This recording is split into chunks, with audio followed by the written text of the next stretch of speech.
বাবরকে দুর্বলতা আর ঘাটতি কাটিয়ে ওঠার পরামর্শ কোচ হেসনের। খবরটা অবশ্য আগেই ছড়িয়ে পড়েছিল। এশিয়া কাপে থাকছেন না বাবর আজম। শুধু তাই নয়, তার সঙ্গে মহাদেশীয় এই আসরের দল থেকে বাদ পড়তে যাচ্ছেন আরেক সিনিয়র ক্রিকেটার মোহাম্মদ রেজওয়ানও।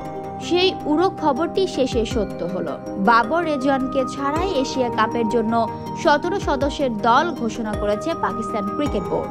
প্রথম দেশ হিসেবে এশিয়া কাপের জন্য টিম দিল পাকিস্তান। তবে দলে ডাক পেয়েছেন ওয়েস্ট ইন্ডিজের বিপক্ষে টি-20 সিরিজে খেলার তারকা পেসার শাহিন শাহ আফ্রিদি। কেন বাদ পড়লেন অভিজ্ঞ ব্যাটসম্যান বাবর আজম? দুর্বলতা কাটিয়ে উন্নতি করার তাগিদ দিয়ে পাকিস্তানের কোচ মাইক হেসন বলেন, বাবরকে কিছু ক্ষেত্রে উন্নতি করতে হবে। কিছু ক্ষেত্রে যে তার দুর্বলতা রয়েছে এই নিয়ে কোনো সন্দেহ নেই।